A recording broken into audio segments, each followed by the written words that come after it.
All right, good morning, everybody. Thank you very much for being here. This is the squad announcement press conference for the World Cup qualifiers coming up June 7 and June 10 against the British Virgin Islands and Guatemala.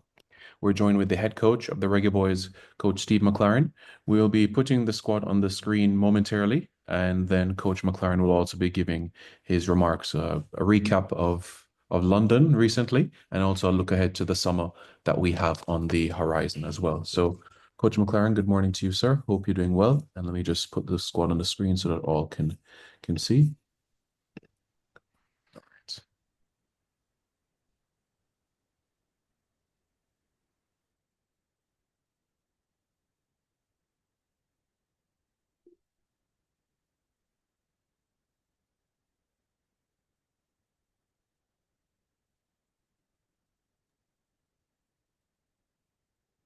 Okay, good morning, ladies, gentlemen. Um, as we enter a new camp, a new phase, World Cup qualifiers. The squad is, as you see it, the additions from the Unity Cup are obviously Andre Blake, Jamali Waite, Latiber Dier, Damien Lowe, Damari Gray, Leon Bailey, Romario Williams, and Tyrese Campbell, who we've just taken from Charlton, done all the paperwork, and he's received his passport this week, so he joins us as well. We want to build on the Unity Cup. It was a great experience. The players did very, very well. And I think we made, in the way we want to play, big strides forward. I think scoring 5 goals in 2 games was a big plus, using the speed we have in the team. But the team was very well organised. Disappointing was obviously 4 goals in 2 games. But I got to say, from the beginning of the week to the end, the players were exemplary in their work. We started with 17, ended with 23, and they came in, created a great spirit, and I think you saw that in the games.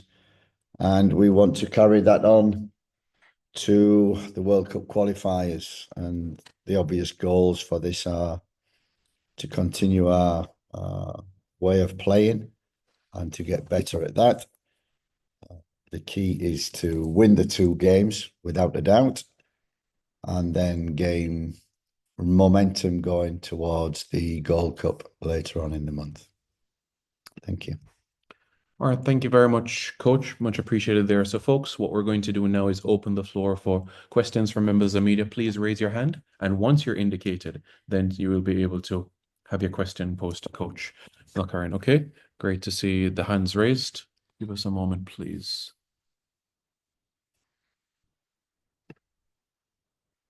All right, let's start with Mark. Good morning, Mark. Go ahead. Good morning. Thank you, Simon. Thank you, Coach, for all that you have done and are doing for Jamaica's national team. We really appreciate it. Coach, from my perspective, it appears as if you are building a very competitive Jamaica's national team. Now, with the recent form of, John Russell, Isaac Aiden, with the other complement of midfielders that we have at our disposal, Coach, um, can you definitively say that with the perennial issues that we do have in our midfield, can you definitively say, Coach, that you are satisfied with what you have, or better yet, can you definitively say that our midfield problems are now fixed? I wish I could say that. They're never fixed, always looking to improve. And but I got to say, Isaac Hayden has settled in very well, shows his experience, maturity within the squad. I think, the big plus from the Unity Cup, or one of the big pluses, was the form of John Russell. coming into that midfield. I think he came in our first camp and then had troubles with his club, sorted them out, changed a little position, went from a 6 to an 8, bit more freedom to get in the box. And that's what you saw last week. And it's made John Russell a different player, more effective. And that's a massive plus for us in terms of that. We missed Bobby Reid because I thought against St. Vincent, Bobby Reid provided great energy and tactical awareness and technique in that midfield. But I thought Casey did a great job. And, we've got other players coming into that midfield. Am I satisfied with that? No, I think, if we get injuries in that area, then we need greater depth. We've got that depth in majority of areas, but in terms of the names and the depth, then no, we haven't. So we're still searching and trying to get better in that area. Thanks very much, Mark. Let's hear from Bryce. Good morning, Bryce. Go ahead. Good morning. Can you hear me? Yes, go ahead. Okay. So coach, one of the things I noticed after the Unity Cup, you had spoken about the work ethic and that momentum that you had seen from the players.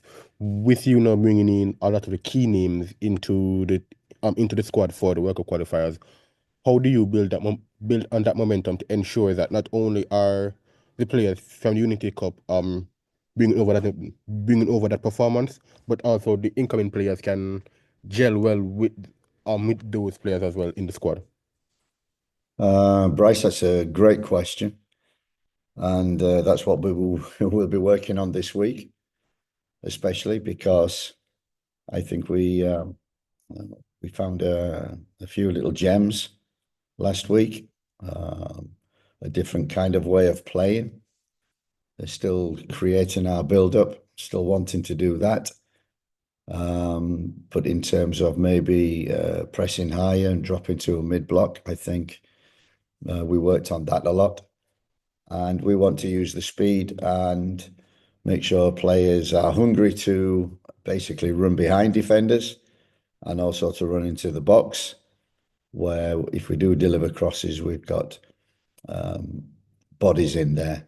That's what I liked about last week in the two games, was the wide players, the front players, the energy that they provided, the work rate, the ethic, the teamwork, but also great ability in terms of being able to beat players, run behind players, use the speed, a defender's nightmare, and caused a lot of problems. So yes, you're absolutely right that the ones coming into the squad will endeavour to show them how we've progressed our game, how we've gone on a little bit. We talked about that in St. Vincent, the second game. I think they did it well.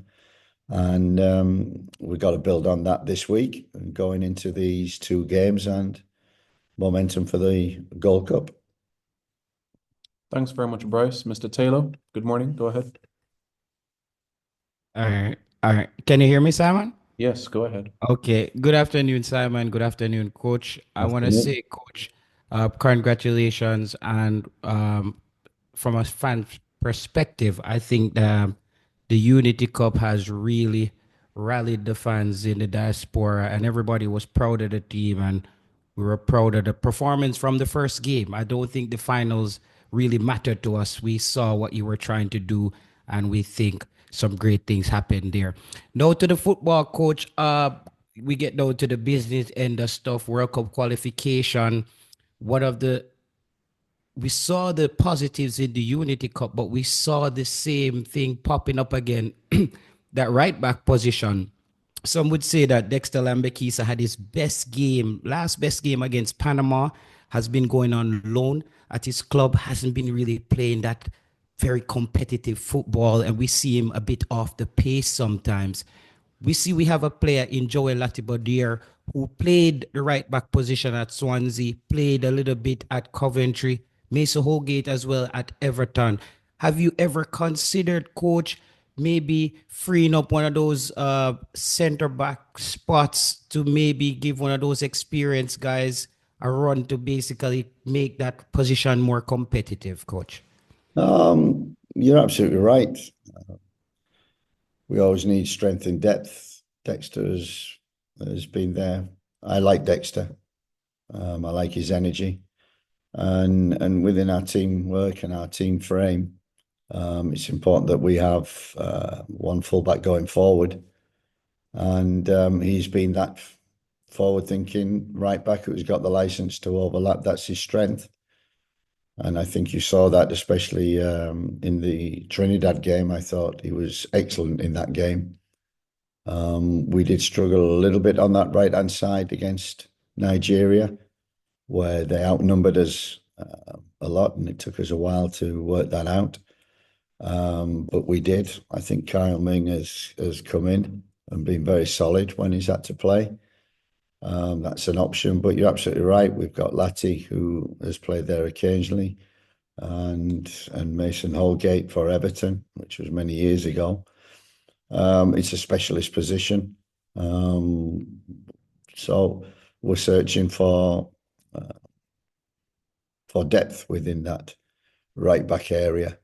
But I do like Dexter, and I think, okay, you can't be good at all aspects.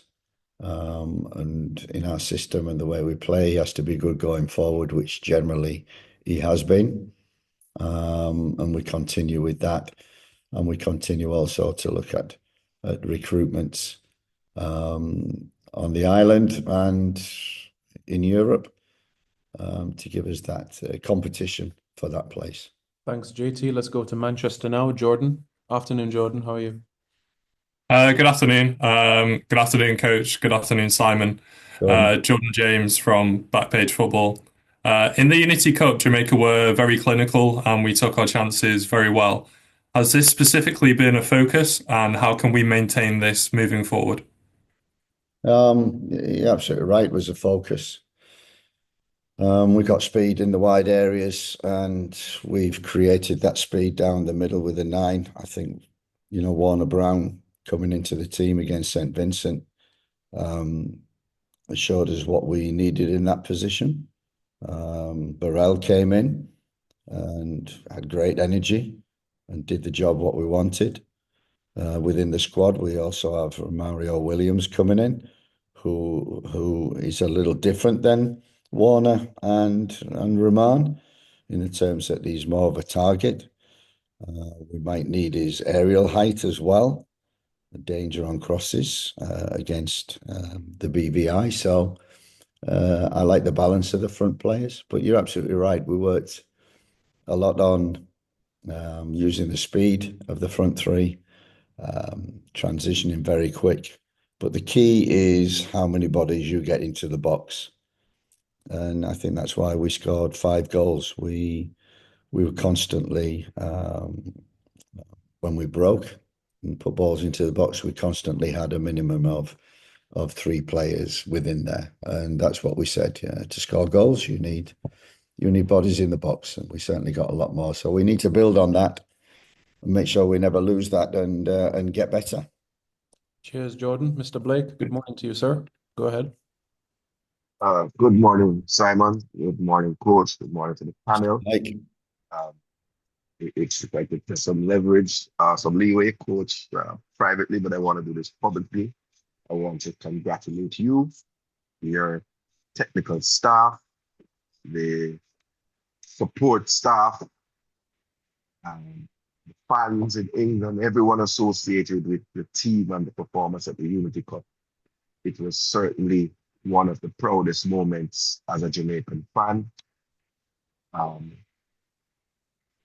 a result basis, from a performance basis, from the love that we saw on the field and the unity amongst the players that you seem to have garnered, and the team spirit that you seem to have worked on bringing. Congratulations to you and everyone involved. Congratulations to Simon. Excellent press conferences at the Unity Cup. So I have a question, Coach, for the AB, but I just Simon puts up the fan picture. Gave us goosebumps. I think that's what I told you, coach, privately, but certainly gave us goosebumps here in Jamaica. But the question, coach, I don't know if you provided explanation before, but I certainly like to ask about part A. Malik Madison came on um, in the second game. I noticed that he didn't make this World Cup squad. What it is that you saw from his cameo performance that was missing, that didn't make him make this cut? And if you can speak to a mission of Shamar Nicholson, who has been a regular in the team over a long time. And C would be the missing of Bobby Reed and Ethan Pinnock. Can you shed any light on that? And are you concerned about those senior players missing? Thank you, coach. Thank you.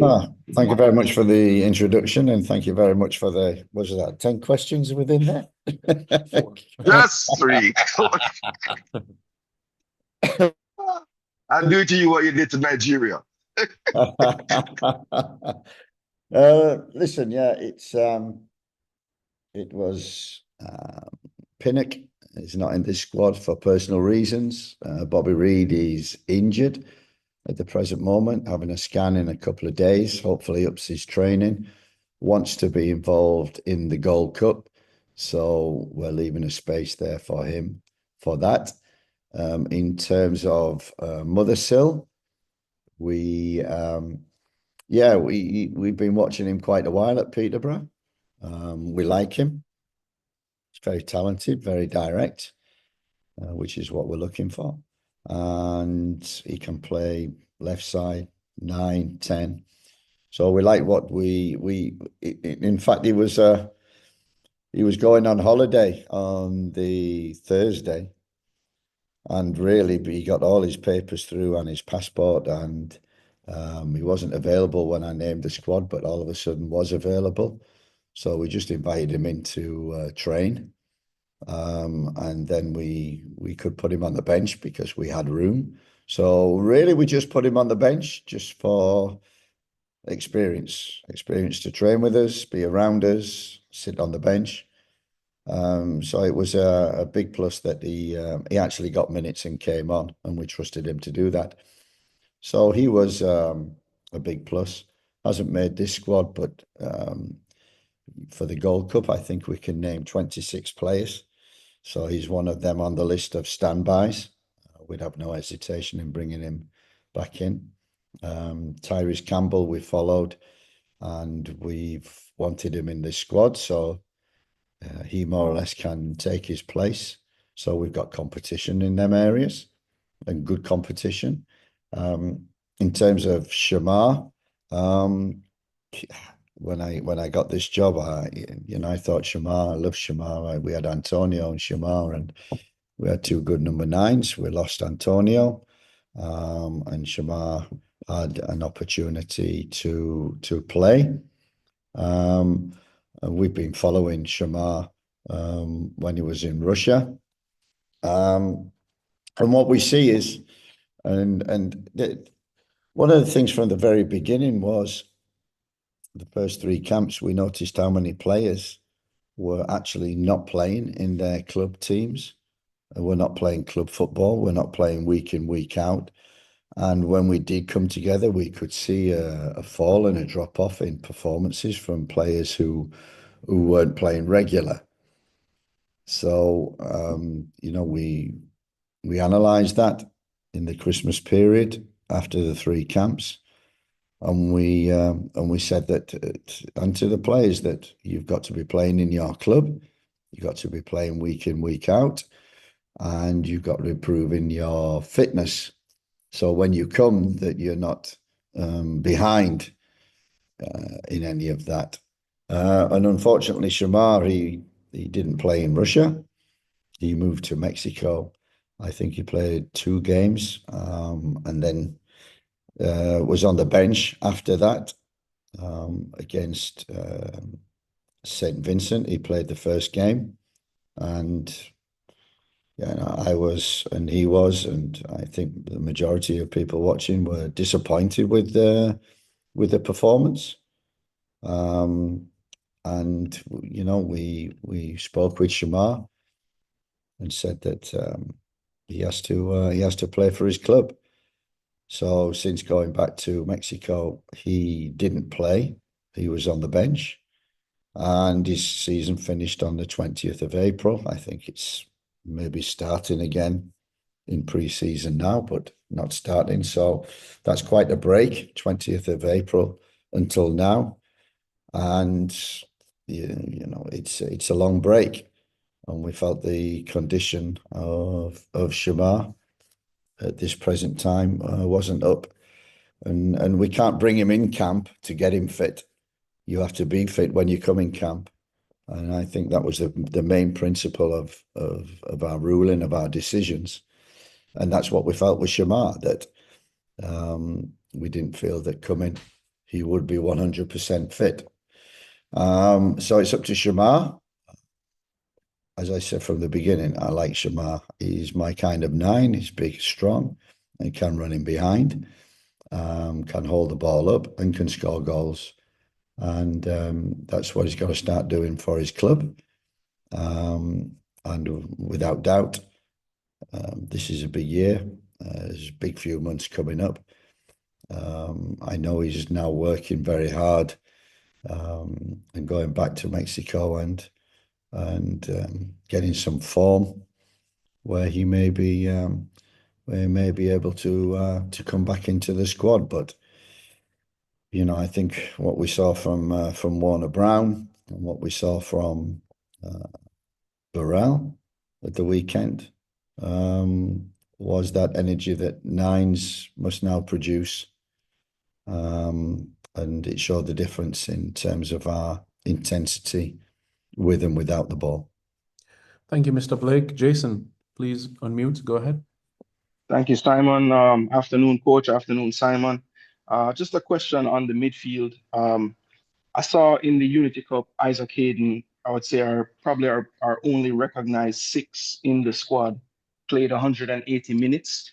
I tracked him in his season at Portsmouth, and typically in the games, he would, you know, start the games and come off in the 75th minute. I'm just asking, you know, how confident are you in his durability over this summer? It's going to be a lot of games in his legs based on how I see you have picked the squad. And also, what is the contingency plan if we do have to, you know, spell some minutes for Isaac? That's what we're working on, a contingency plan. You're absolutely right. It was important to get a recognised 6. Talking to Hayden, he's a 6 and an 8 and a 10, so he can play all positions, but he's mature, so he plays 6 very disciplined and simply. And you're absolutely right. We need more depth there. So, you know, we have to keep him fit. But the games were that close and tight that we couldn't afford to lose him in the 2 games in the Unity Cup. So, yes, we have to make sure that we, 1, keep him fit, and 2, we're looking recruitment-wise and looking at others who can maybe play a 6 when he's not available. Thanks, Jason. Mr. Spence, go ahead. Good morning. Thanks, Simon. Good morning, Coach. Can you hear me? Yes, I can. Good morning. Coach, this squad is missing a few senior players in Antonio, Reed, and Pinnock.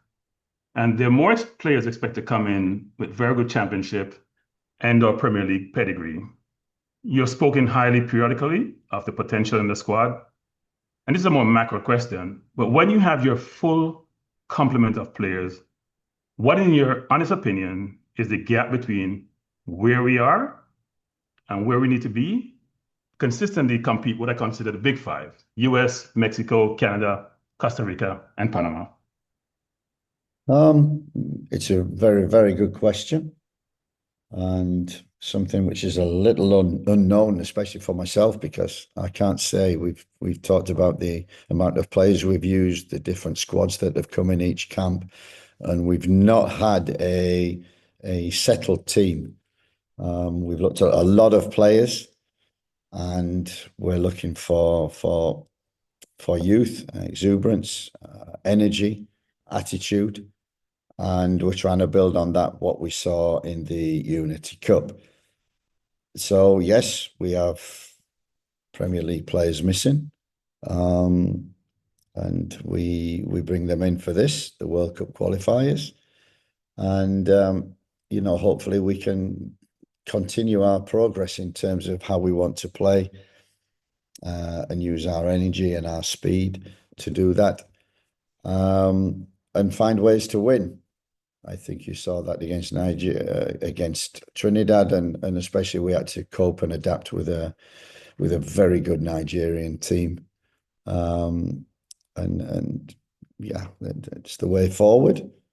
And everybody with 8 players who are joining us must, take the lessons from last week and take the team forward and improve it in what it can do. Thanks very much, Cronky. CC, go ahead. Good morning. Good morning, Coach. Good morning, Simon. Good morning, everyone. Love the vibes at the Unity Cup. You see the mixture of players, Burrell coming in and doing well. But in terms of some clarity, Coach, with the likes of Mali Mothersill and his non-selection, if it is documentary, and was this squad selected prior to the Unity Cup? Yeah, more or less. More or less, there was always opportunity. But as I said, with the Unity Cup, it was very difficult to pick a squad, people falling out.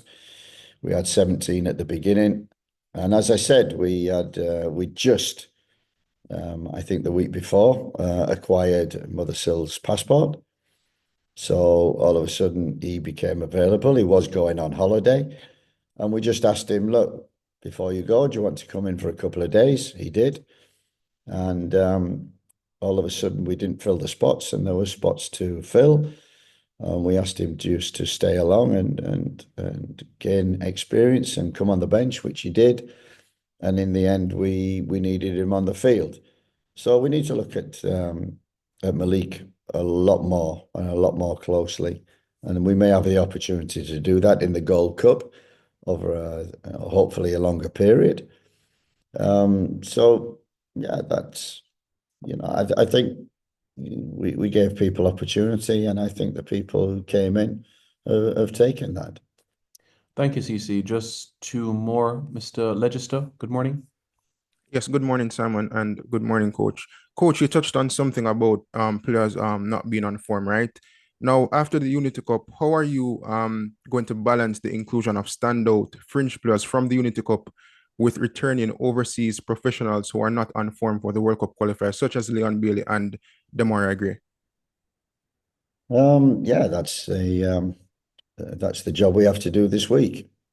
It's the job we had to do last week because we had many 6 or 7 players who hadn't played for 3 weeks in the championship. We had JPL players who had played in a playoff final, 120 minutes and a penalty shootout, and jet lag coming over. And so the squad wasn't in very good condition when it came and when we all got together on the Sunday, Monday. So they did remarkable to do what they did, and we have to integrate these other players coming in whose seasons finished over a week ago, though that will be easier to do that. But let's not forget at the beginning of that week when we had all the problems with integrating players coming in, new players given an opportunity. We didn't have the likes of Warner Brown, which we wanted in the squad. We didn't have the likes of Dwayne Atkinson, who we wanted in the squad, until the very last day when they were brought in on the Thursday and the Friday. So last week was, if you'd have seen it off the field, it was a little bit of mayhem. But credit to the players who came together, joined in and created a great spirit. And that's what we expect this week when the likes of, Leon, Dimmy, Romario, Latti and Blakey and Jamali and Tyrese come into the squad. We want them to raise the bar. And that's what we said last week. And this is what we'll say this week. We have to raise the bar from a question earlier to get close to the US, Mexico and Canada. We definitely have to raise the bar a lot. Thank you. Lastly, Daniel Blake, you have the last question this morning. Go ahead. Hi, good morning, Coach and Simon. Coach, you spoke about Shamar not necessarily being in form and being in a competitive position, but just recently you spoke about the difficulty of not including Ravel because of the league that he plays in and so forth. He obviously then went into the Unity Cup team. Not saying that you can guarantee any player a spot in the squad, but because of his unique abilities and maybe a lack of that type of player in the pool, is he more important to the squad than probably expected? Who, Shamar or Ravel? Ravel, knowing that, he just a few weeks ago, it was, you saying that he was not playing in a very competitive league and that you weren't seeing a lot of him. So now that he has been included again, is his value to the squad more important than probably even you expected? Look, I know Ravel really well. Worked with him at Derby, so I know him really well, and I've always think he's been top person, and that's why we brought him in for the US. Unfortunately, it was only 2 or 3 days, but you could see his integration within the squad, and he was well liked. We did the same again with the Unity when really we did with Thursday, Friday coming up. We had 14, 15 players, and we reached out to Ravel and asked him if he wanted to come and help us. And of course, he was on the next flight over. I liked his attitude in training. He was good around the young players. He was good around the squad. He brought something different to us. And I've got no hesitation including him for the World Cup qualifiers because he came in and he improved the atmosphere, improved the quality of training, and improved the team. And against the BVI, who we may need a little bit more creativity, and that's something a little bit different and special. Ravel certainly got that. So, we're delighted with that. And I've told him in the future, and he's trying. He's got to get playing in closer to home, in a better quality league. And there's still an opportunity and can still be a future for Ravel. He knows now what he must do, which is ideal. And what was impressed me was it, yeah, he was on the next flight, came over, and he was a real positive around the squad, the young players who were coming in, and that's why we've kept him in the squad. Daniel, thank you very much. Coach, thank you very much. Members of the media, thank you very much for your time. This press conference will be shared shortly. Have a pleasant rest of the day. And remember, the Reggae Girls play this evening at 7 o'clock against the United States. So stay tuned to JFF Live. Thank you very much, everybody.